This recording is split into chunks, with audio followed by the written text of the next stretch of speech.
दोस्तों आज डिस्कस करेंगे एंजियोप्लास्टी के बारे में। तो एंजियोप्लास्टी के बारे में जानने के पहले आपको ये पता होना चाहिए कि एंजियोप्लास्टी किन ग्रुप ऑफ पेशेंट्स में करते हैं, यानी ऐसे कौन से पेशेंट्स हैं जिनमें हमें एंजियोप्लास्टी की ज़रूरत है।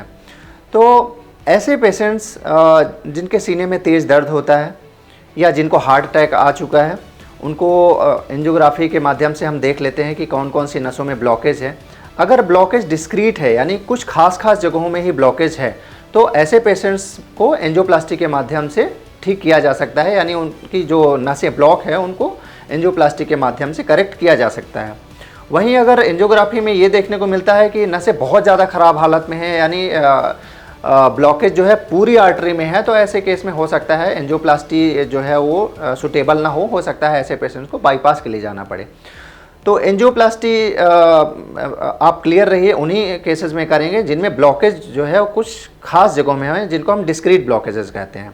तो एंजियोप्लास्टी के पहले पेशेंट्स को एक दिन पहले, जनरली 1 या 2 दिन पहले उनको एडमिट किया जाता है। उनकी सारी जांचें करते हैं, जैसे ईसीजी, इको और ब्लड इन्वेस्टिगेशन किए जाते हैं। ब्लड इन्वेस्टिगेशन में बेसिकली किडनी फंक्शन देखा जाता है और साथ में सीबीसी प्लेटलेट काउंट देखते हैं।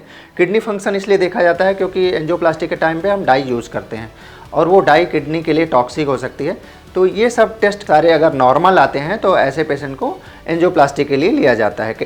एंजियोप्लास्टी हम लोग कैथ लैब में करते हैं। कैथ लैब में पेशेंट्स को एक कैथ लैब टेबल में लिटाया जाता है। नर्सिंग स्टाफ जो है वो सारे कैनुला इंसर्ट करते हैं जिससे दवाइयाँ दी जा सकें।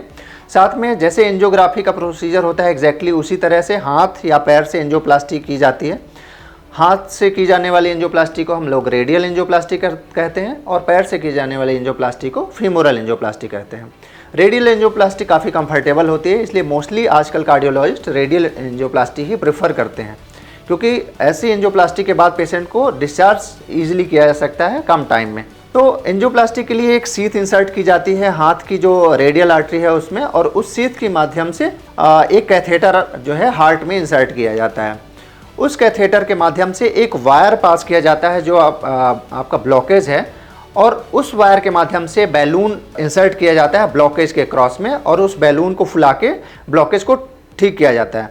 अब बैलून से ब्लॉकेज तो अपन ने करेक्ट कर दिया, लेकिन ऐसा ब्लॉकेज फिर से वापस अपनी स्टेट में आ सकता है। तो उस चीज़ को प्रिवेंट करने के लिए बैलून निकालने के बाद हम लोग क्या करते हैं कि एक स्टेंट डाल देते हैं। स्टेंट एक मेटेलिक स्प्रिंग नुमा स्ट्रक्चर होता है जो कि ब्लॉकेज के प्लेस में डाल देते हैं, जिससे वो हमेशा के लिए ओपन रहे।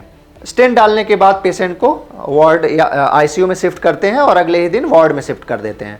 अगर पेशेंट पूरी तरह से नॉर्मल रहा तो उसका डिस्चार्ज हो सकता है नेक्स्ट डे हो जाए, और अगर उसका कुछ पैरामीटर्स, हीमोडायनामिक पैरामीटर्स अगर स्टेबल नहीं है तो हो सकता है 2 या 3 दिन के एडमिशन की भी नीड पड़ सकती है। तो ये हुआ कंप्लीट एंजियोप्लास्टी का प्रोसीजर।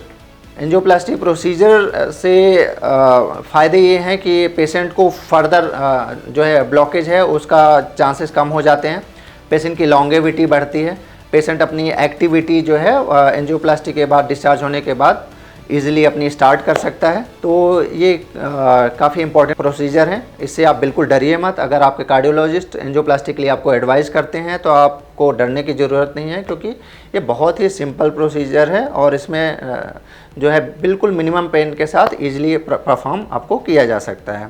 तो इस जानकारी से आप खुद को और अपने आसपास के एरियाज़ में स्प्रेड करके उनको भी बेनिफिट दे सकते हैं। धन्यवाद।